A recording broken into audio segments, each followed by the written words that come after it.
He's written 17 books. Some of them are bestsellers. I've got some of them right here in front of me. He edited this one, nice thick book. He's got all the infidels' guides, you know, to ISIS, to the Quran, to Islam, to the Crusades. All right. Today, we're not here to talk about those. We are here to talk about a brand new book. And I'm going to let him introduce the book in general, but then we're going to focus on one specific chapter. So this is going to be a focused, fun, fast-moving interview now that we are live. So the name of the book is Confessions of an Islamophobe. Please explain the title, Robert Spencer. Confessions of an Islamophobe. You know, for years I've been called this name and said, no, I'm not an Islamophobe, because the word itself suggests somebody who has some sort of an irrational animus toward Islam or Muslims, which is the last thing from the truth. But in reality, the word Islamophobe is used for two different things. One is attacks on innocent Muslims by vigilantes. Now, no sane person would be in favor of those. But also the word is used for honest analysis of the nature and magnitude of the jihad threat, the motives and goals of jihadis, and the institutionalized oppression of women and non-Muslims and others under Islamic law. Now, in that sense, that last sense, if that's Islamophobia, and everybody seems to agree that it is, even the Prime Minister of Great Britain in the recent controversy with the president, then everybody should be an Islamophobe. Every sane person who cares about human rights, everybody who is interested in the idea of equality of rights of all people before the law, everybody who's interested in the freedom of speech, they should all be Islamophobes. Well, we've got a good relevant question, Robert Spencer, from Jim Clark on Facebook Live. He asked, Jim, what exactly is Islamophobia, which I think you hinted at already, but he also says, and who first came up with the term? The term was actually, well, you know, the Islamophobia mongers will tell you, oh, there was some French book in 1910 that used the word, but you know, that's neither here nor there, really. The term was, if not coined, then chosen to be utilized in the 1990s by the International Institute of Islamic Thought, which is a Muslim Brotherhood organization. And they had a meeting where they were strategizing about how to stigmatize and demonize opposition to jihad terror and to Sharia oppression. And there was present there a person named Abdurrahman Muhammad, who later broke with the group and wrote about this in the New York Post. And he explained that the word was chosen in conscious imitation of the word homophobia in order to stigmatize people who were opposed to jihad terror and make it seem as if that any opposition to jihad terror was racism and bigotry. And they've used it ever since. Abdurrahman Muhammad himself called it a thought-terminating cliche designed to beat down critics, and that's exactly what it is. It is a propaganda term designed to intimidate people into thinking that it's wrong to oppose jihad terror. And if you think I'm overstating the case, consider the San Bernardino shooting on December 2nd, 2015. There were 15 people killed by Islamic jihadis at a Christmas party in San Bernardino, California. And the two Muslims who did it, Syed Rizwan Farouk and Tashfeen Malik, married couple, they lived in San Bernardino. And their neighbors were interviewed after the murder, and they said, yeah, we saw a lot of suspicious goings on, a lot of strange things happening, and we did not say anything, we did not report them, because we did not want to be engaging in racial profiling. That is the Islamophobia initiative in a nutshell. They want to scare people into thinking we better not do anything about this because it would be racist and bigoted to do so. Is there a such thing, though, like a legitimate use of the term Islamophobia? Well, I don't think that the term itself is legitimate. There is anti-Muslim bigotry. And any genuine anti-Muslim bigotry where people are hating Muslims or victimizing Muslims just because they're Muslims, that's something that everybody should oppose. At the same time, the word Islamophobia is used for a much wider set of concepts than anti-Muslim bigotry. It is used to, as I've said, stigmatize honest analysis of the jihad threat. And that's where it becomes a very dangerous term. And I'll tell you something, as a matter of fact, in Canada, they recently passed in the Canadian Parliament the motion M103, which denounces Islamophobia and is paving the way for criminal penalties for Islamophobia. Now, the sponsor of that bill, Ikra Khalid, a Muslim parliamentarian in Canada, was specifically requested to drop the word Islamophobia from the motion and substitute anti-Muslim bigotry, and she refused. And that makes it very clear that this is not about just anti-Muslim bigotry, which everybody is against. It is about actual honest analysis of the motivating ideology of the jihad threat. They want to stigmatize that and silence it and shut it up so that nobody will say anything as the jihad advances, and the jihad can advance unopposed and unimpeded. Right, so let me give everyone an example from my backyard, so to speak, of legitimate. I also agree Islamophobia is not the best term because it's nebulous, but anti-Muslim bigotry is more precise. Let me give you an example of anti-Islamic or Muslim bigotry. What happened right after 9/11, where a man went into a gas station in Mesa, Arizona, and just shot and killed someone because he had a turban, and apparently the person thought or assumed the person was a Muslim, but the anti-Muslim bigotry in this case was misdirected to the point that the person actually was a Sikh. They were not even Muslim in the first place. That really happened. There's really a dead, innocent person because of legitimate anti-Muslim bigotry. But here's the thing. We need to be able to be adults and be able to have a conversation where we can recognize that exists, and we need to be able to say that it's immoral. And as a Christian, I would say, of course, sinful. It's murder. But that doesn't mean we're not allowed to legitimately criticize Islam. So there's two-pronged. So we can say that, yes, that is wrong, and really mean it's wrong, not just give lip service to it. But that doesn't then therefore mean because some Muslim at some place in time has been a victim of anti-Muslim bigotry that we can't criticize the religion of Islam. I mean, is that a good summary? I want to have people understand where I think we would be coming from. Absolutely. The whole idea that to criticize Islam has anything to do with anti-Muslim bigotry is a creation of the Islamophobia industry. The whole idea that to say that the jihadis point to the Quran to make recruits among peaceful Muslims, that's anti-Muslim bigotry. That shows that's the whole agenda of the Islamophobia network. That is the mind game that the Islamophobia industry has played with us.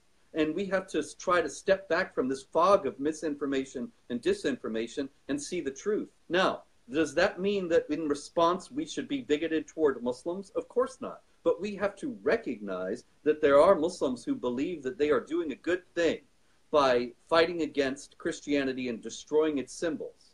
And that the longer we refuse to recognize that or are intimidated by claims of bigotry into not recognizing that, then the more this kind of violence is going to go on. And that's the problem. The cover of the new book, now this is digital. When is this? Hold on. Oh, what's he's probably going to get the physical copy. But this is the digital copy, Confessions of an Islamophobe Yes. by Robert Spencer. I happen to have 10 right here in my office. If you want one, send me an email. Okay, what email do people send to get the book? Director@jihadwatch.org. Director. I will send you an autographed copy, but I don't know, maybe you could send me a little bit of money for the postage or something. I'm not getting rich in this, contrary to popular belief, but I can't go broke doing it either. So right. Maybe we can work something out. Director. In any case, I do happen to have some right here. Get yours now. Director at Jihad supplies Watch. last. Director at jihadwatch.org. And yes, doctor. Yes, everyone should also be aware of Robert's website, jihadwatch.org. It's been very interesting. The major social media giants have recently changed their algorithms and changed a number of things basically to make the website harder to find. And I heard where you said the traffic used to get from Facebook was 20,000 a day, and now it's 2,000, which is still a substantial amount, but it's because of an artificial tinkering that Facebook has done, as well as Google. When you search jihad, you used to be #1 because you're relevant and popular, the website jihadwatch.org. Now you're not even on the first page. Oh, yeah. And it's all part of a concerted effort. Google was targeted by an imam in Texas, Omar Suleiman, who convinced them that they were giving a platform to hate-filled bigotry. Now, here again, we have this conflation of honest analysis with hate-filled bigotry. And it's designed to stigmatize the honest analysis so that nobody does it, or that it has no platform. And so he was able to prevail upon Google. And it was kind of ironic in the news story about it. He said, I don't want Google to shut down criticism of Islam. I just want them to shut down hate-filled bigotry. And I thought, okay, where do you draw the line? What's legitimate criticism of Islam? For Omar Suleiman, there is no legitimate criticism of Islam. It's all hate-filled bigotry. And that's the catch that he did not explain to Google. Facebook, it's the same thing. The vice president of Facebook, Joel Kaplan, traveled to Pakistan last July and met with Chaudhry Nisar Ali Khan, the interior minister of Pakistan, and promised him that Facebook would take down all material critical of Islam, which includes counter-terror analysis. And, you know, they've been doing it. What's their motivation for doing this? Because clearly these aren't companies ran by Muslims. What do you think is the motivation for this type of behavior? I'll tell you what it is, sir. It is exactly this game that the Islamophobia industry has been playing. They have convinced people on the left that to utter any critical word about Islam, that to depict Muslims behaving violently, like the videos Trump retweeted, that to say anything remotely negative about Islam is racism and bigotry. And those things are to be avoided above all others. Let me ask you a question. Why is it not racist to criticize Islam? Explain the logical error in that statement. Well, Islam is not a race. There are jihadis of all races. John Walker Lind and Adam Gadon. John Walker Lind was found fighting for the Taliban against the United States in Afghanistan right after 9/11. White kid from Southern California. Adam Gadon, another white boy from California, Oregon, who converted to Islam, became very high up in Al-Qaeda, made a video inviting me to convert to Islam, which of course is putting a death sentence on my head, because if you first invite the person to convert to Islam and he doesn't, then he can lawfully be killed. And there are many, many other jihadis. John Georgelas, very high up in ISIS, a convert to Islam out of Texas. And so the idea that it's racist to oppose these people, I mean, do they really think because I'm a white guy that therefore these white jihadis are okay with me? Do they really think it's about race? If so, then I should have no trouble with John Walker Lind or Adam Gadon or John Georgelas. I mean, let's be serious and consistent here.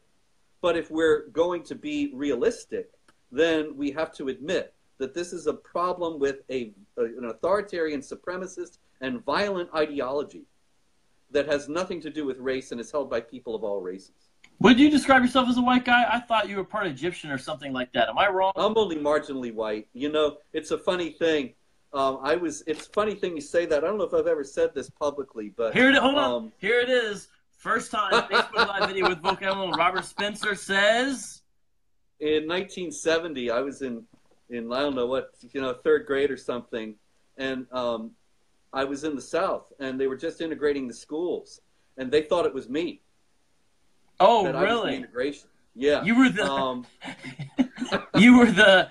Wow. Okay. Yes, and I've never really considered myself to be part of any group. I mean, it's just not important to me. The racial thing, I don't think that's a useful way to look at human behavior. In reality, the ideologies that either make for a human society that is actually hospitable to human life and makes possible human achievement, as opposed to one that stifles human existence. That's what it's all about for me. So have you ever publicly said, in response to someone saying you're racist, saying, well, I'm part Middle Eastern, or anything like that? No, because I don't want to play into their hands. I don't want to play their game, It sounds like special pleading or being defensive if you say, oh, hey, I'm not even white myself, so bug off. Because then they'll just say, oh, well, then you're a useful idiot and a tool for the white supremacists, or something like that. They'll always say something. I try never to play their games or jump through their hoops. We can never allow ourselves to be put on the defensive. A few years back, Majid Nawaz, the famous so-called reformer out of the UK, who endorses Muslim Brotherhood Congressman Keith Ellison, he was challenging me on Twitter saying, name 5 Muslims you admire. And I said, I'm not going to play your game. Sorry. And he kept insisting. So I actually named some Muslims like Ahmed Asid in Morocco, who has taught that the peaceful passages of the Quran should take precedence over the violent ones. And for that has been threatened with death and has to live in hiding in Morocco. People like that I admire, yeah. And, you know, I even started to name some for Majid, but it wasn't good enough. And he just decided that I had not passed the test. This is the hazard of even playing those games. I never do. Chapter 8, the threat to secular Muslims. And the question that I asked you from the book, which is Confessions of an Islamophobe, which just came out like 3 days ago, right? Yeah, Tuesday. Now, you know, you do know how to get the titles going. You always have a good provocative title, and this is no exception. But I found Chapter 8 to be extremely intriguing, the threat to secular Muslims, and that's why I posed the question as this interview began, as far as the title, should Muslims be Islamophobic? Now, I'm using, in a manner of speaking, we've already discussed Islamophobia, but let me ask you, as a general understanding, Robert, should Muslims be Islamophobic? In the sense that Islamophobia refers to a concern for jihad terror and for the implementation of Sharia in the West, then secular Muslims who have a cultural identity as Muslims, but who are happy to be in the United States and accept American law and have no intention of waging jihad or imposing Sharia here, they should be very Islamophobic in that sense. For example, Rashad Khalifa, if you don't mind my bringing him up. Please do. Rashad Khalifa was an Islamic scholar in Phoenix. Tucson. He was in Tucson. Oh, he was in Tucson, excuse me. According to this book by Robert Spencer. He must know. He was doing the research at that. He is in Tucson. I've read about this story before. I found it fascinating and especially disturbing. You know, his son, Sam Khalifa, was a baseball player for the Pittsburgh Pirates. Oh, really? Yeah. I always wanted to meet him and ask him about his dad, but on the other hand, I thought it might be kind of a touchy subject. Yeah. In any case, Rashad Khalifa was an Islamic scholar there in Arizona, one of them cities, and he began to, in his explorations of Islam, get a very strange and exalted idea of his own role. And he decided ultimately that he himself was a prophet. Now, this is not something that ordinary folks might do, but Rashad Khalifa was also Robert Spencer, there's this guy who did it in the 7th century, Muhammad. I think he did that as well, right? Yeah, there are precedents, yes. Right. And Rashad Khalifa, he was a serious Islamic scholar, wrote a translation of the Quran, commentary on the Quran, and in any case, he did get this idea that he was a prophet, and that's when all bets were off. He was murdered in 1990. Was it 1990? I'm going from memory. January 31st. January 31st, other Muslims. 1990, yeah. There you go. Other Muslims who believed that he had committed blasphemy by claiming that he was a prophet. This was right in Arizona, right in the United States, and it shows that if you are a Muslim and you are perceived as transgressing from Islamic orthodoxy, even in the United States, you are not safe from hardline Muslims who will enforce the death penalty for blasphemy or heresy.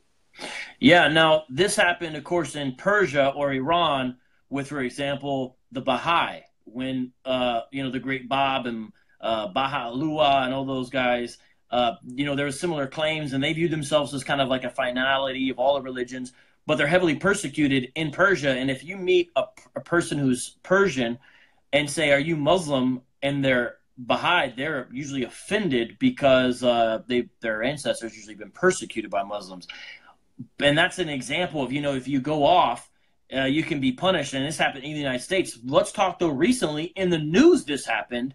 There was a Sufi mosque. Now, I'll do my layman's understanding of Sufi, and then you can fill it in and explain people the background to the story, because it's saddening. So Sufi Islam is a sort of a more spiritual, seeking, sensitive, kind of mystical. Some people might say it's cuddly. It's cuddly. Actually, you know what? Yeah. This is interesting. I don't know if you know this, but Elton Simpson, who attempted to shoot you in Texas, worked with me, and I had frequent theological debates with him. And when he, I didn't know that. Yeah, when he went to Texas, I looked him up and I said, that's Ibrahim, because I didn't know him as Elton. I knew him as Ibrahim. And actually, for about 3 days, I had my 15 seconds of fame because all the news was calling me. You knew that because I wrote a blog about how he was as a person, which was Wow. not the stereotype, basically, of what you might think. He was, and I tried to get inside his head, basically. And it was a tragic thing because this is someone I gave books to, and he gave me my first Quran. My first Quran that I ever got was given to me by Olin Simpson. I said, what version is this? He said, this is one that the youth like. This translation is, so it's good for a beginner. That's what it said. So he's trying to be contextual, I guess. But anyways, he introduced me to the Sufi, and he made fun of them and described them as effeminate. And he kind of imitated their body movements and put his head up in the sky and said, oh, I just want to feel Allah. And he actually, Elton Simpson, imitated the Sufi that way. Now, so that's a little bit of a trail. But explain a little bit about the Sufi and what happened recently in this mosque. Yeah, sure. The Sufis are a mystical tradition of Islam, and they are trying to meet Allah. They are trying to have a mystical experience of Allah. In that they are, unlike other Muslims, Islam is not really mystical in its other formulations. And so they're kind of unusual in that, and a lot of other Muslims, like your friend Ibrahim Simpson, consider them to be heretical. And so in a mosque in Egypt, there were over 300 of them in a mosque in Sinai, the Al-Rada Mosque, and they were murdered by ISIS jihadis just recently because they're considered heretical and thus to be killed. The funny thing about it is that the Sufis have never rejected violent jihad, never. The Chechen jihadis who've been waging jihad since the beginning of the 18th century, or the beginning of the 19th century, against the Russians, they were Sufi. And I didn't know that. Oh, it's true. Look it up. And Hassan al-Banna, the founder of the Muslim Brotherhood, was very influenced by Sufism, but he never thought it incompatible with his desire to reestablish the caliphate and wage jihad by the sword. He prescribed actually early Sufi exercises for the early Muslim brothers.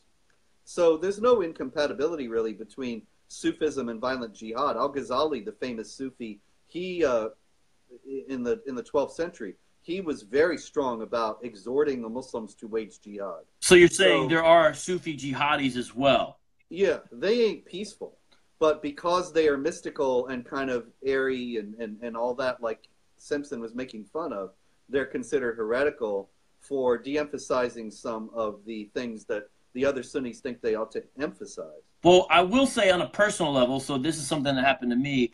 There was a mosque here in Tempe, Arizona, that I would do some evangelism at. And there was 3 guys who I had seen at the mosque earlier when I was trying to share the gospel there. And then I saw them in a convenient mart down the street later on. And I went up to them, kind of reintroduced myself. Hey, I saw you earlier. Can we talk? The first 2 guys, when I went up to them and introduced myself, looked at me, and I held up my hand to shake their hand and kept their hands behind their back and just nodded. The 3rd guy shook my hand and gave me a warm greeting, and the other 2 guys later on in the conversation said, oh, the reason he shook your hands because he's a Sufi. And there you go. So the other 2 were Sunni, and I would describe as Salafi. You know, what people call radical extremists. Because chapter 9, verse 28 of the Quran says the unbelievers are unclean. Yes. So they didn't want to get your unbeliever cooties by shaking your hand. And it was my right hand, not my left hand. But I said to them, I know why you're doing that. I said to them when they did that because I knew that. But so, there are some differences. But certainly we wouldn't wish death on innocence anywhere. And this story is a trap. Here's the New York Times, dated November 24, 2017. Militants kill 305 at Sufi mosque in Egypt's deadly terrorist attack. So I don't know if there was bombs or they just rolled up in the caravan with machine guns. Was it both or just? As far as I understand, there were bombs. I might have this wrong, but I believe there were bombs, and then they ran outside, and there were shooters waiting outside to shoot the people who ran out. Oh, okay. So they had the bases covered.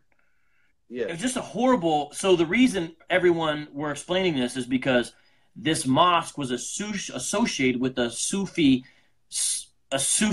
type of Islamic theology. And so the folks with ISIS view that as incompatible. Now, is it true that as a rule, generally speaking, Al-Qaeda said don't try to kill or attack your fellow Muslims? I'm not saying they never did, but ISIS has a much more no-holds-barred approach to fellow Muslims who disagree with them. Is that true? They're both takfiris. Takfir is the practice of pronouncing another Muslim to be a non-Muslim. And they are called takfiris, both Al-Qaeda and ISIS, by the Muslim countries like Saudi Arabia that is fighting that or professes to be fighting against both. The Saudis are actually the spiritual godfathers of both Al-Qaeda and ISIS. They exported the Wahhabi ideology around the world, and so they are not really against them, but then at the same time, they don't want Al-Qaeda and ISIS to challenge them within the kingdom. And so they need Trump also against Iran, so they call them terrorists and denounce them. And they call them takfiris for their practice of pronouncing other Muslims to be non-Muslims. ISIS may do it more than Al-Qaeda, but Al-Qaeda does it a lot. Okay. And Quran is the one that, actually it comes from the Quran, that you shouldn't fight another Muslim or kill another Muslim. Excuse me, that's chapter 4, verse 92. So if you declare a Muslim to be a non-Muslim, then you can kill him. But if you're killing him and he's another Muslim, then that's a major sin. Okay. So that's a big understanding. I think that everyone should understand. Under Islamic jurisprudence or practice of their theology, if you're able to declare and determine, I mean, who has the authority to do these things? But the thing is, they go around doing this. Someone who claims to be a Muslim as a non-Muslim or a heretic, but takfir. Yeah. Then then you can draw a target on their back as a result. That's it. Okay. So this is again why you say yes, Muslims should be afraid, basically, of some Muslims should be afraid of some other Muslims. Yes, secular Muslims in the United States. What is a secular Muslim? What is a secular Muslim? Because again, everyone, this comes out of chapter 8 of his brand new book, Confessions of an Islamophobe. We're talking a lot about chapter 8, but there's I'm going to read the chapters in a second so you get a general overview. But how would you define secular Muslim? Well, kind of like what you would call a nominal Christian, say a nominal Muslim, a Muslim who might go to mosque on Eid al-Fitr and Eid al-Adha, the two big Eids. So Christmas and Easter.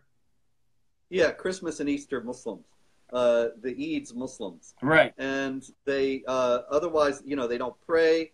Maybe they drink alcohol. Maybe they're involved with non-Muslims, that kind of thing. Right. That's the kind of a Muslim who would identify as a Muslim if you asked, but is not religious, doesn't care about it, may not know much about it, and is only identifying because he or she comes out of the culture. And so it's part of one's identity, ethnic identity. Right. Maybe I could give you an example that you might find humorous. I had a cab driver. I told him that I like to read the Quran to understand it. And he said, "Oh, I'm a Muslim. That book is a holy book filled with great wisdom and knowledge. And it'll empower." Like, he had these just laudatory things to say, right? He lit up right away when I mentioned that I read the Quran and all this. And I was like, "Oh, so are you familiar with the teachings of Muhammad from the Quran? Do you read it?" He said, "No, I never read it." And I said, "Well, why don't you ever read it?" He's like, "Well, because then I'd be obligated to do what it says, and I can't. I'm not really a good Muslim." There you go. So I think he would probably be under your definition of a secular Muslim who you would say should, if there is a full Sharia in place, or even if you meet the wrong guy, you should be afraid of some fellow Muslims. There you go. Absolutely. I mean, Rashad Khalifa is the most obvious example. But really, because of the death penalty for heresy, for apostasy, if any Muslim in the U.S. is non-observant, then he's under threat from any Muslim who isn't. I got a great example from your book about that. I'll say the phrase and you explain it to everybody. Ramadan eaters in Europe. Ramadan eaters in Europe. In Europe, there have been Muslims who have been attacked by other Muslims because they are eating during Ramadan. Ramadan, of course, is the holy month when Muslims are supposed to devote themselves more ardently to the service of Allah, and they don't eat or drink during the time when you can distinguish a black thread from a white thread by the naked eye, and down to the time at dusk when you no longer can. So in other words, during all the daylight hours, you do not eat or drink. So some Muslims during Ramadan were eating and drinking in Europe. Not Muslim countries, not observing Ramadan as a matter of law, but they were attacked by their fellow Muslims. And this is exactly the phenomenon that we are discussing, that secular, non-observant Muslims are under threat the more observant Muslims there are in the West. Other examples of that would be a female is out and about in the streets and she can't demonstrate that she has basically a permission slip from a male, adult male. They could be whipped in the street. Is that true? Yeah, sure. Look, I'll tell you something. I was over in Germany in 2011, and the 16-year-old daughter of one of the hosts, one of the people who brought me there, very nice girl. I was talking to her one day, and she told me that every day, when she went to school on the subway, that there were Muslims who would tell her that she was a whore for having her hair and her arms uncovered. And that was a non-Muslim girl, subjected to this harassment on the streets in Germany. And this is the kind of thing that's going to happen even more to Muslims because there's considered to be a proprietary interest. I also know my colleague, Christine Williams, who writes for Jihad Watch, is actually, I'm not sure I can even remember now, mixed race for Chinese, Indian, black, and white. And she was walking down, she says more than once it's happened walking down the street that Muslims call out to her, put your hijab on. Right. And they just assume that she's a Muslim. Oh. And they are ready to harass her accordingly. And I've seen videos where this is happening in East London as well. Absolutely. Any place where there is a larger concentration of Muslims, this kind of thing is going to happen. It's going to happen with increasing frequency. So we'll kind of wind down maybe with these two groups of people. We've talked about fellow Muslims who are not as, zealous in their practice. What about people who were Muslims and then leave? So they would be considered apostates. Maybe that's the last thing. What about people who leave Islam? Should they be concerned? They should be.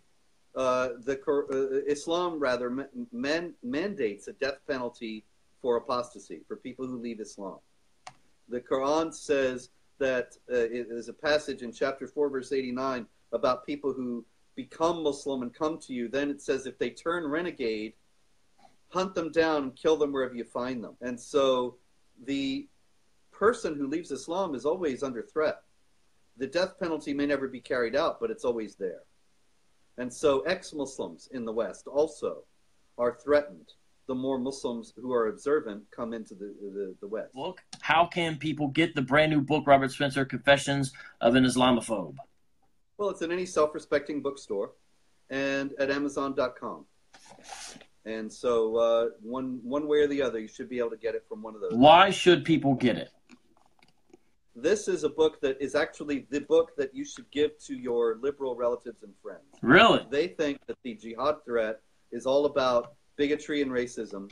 Then you give them this, and it'll show them what the real risk is to women, to gays, to non-Muslims in general, to secular liberals and secular Muslims, as we've been discussing, if they continue to stigmatize and demonize all opposition to jihad terror as Islamophobia. They are putting their own selves in danger.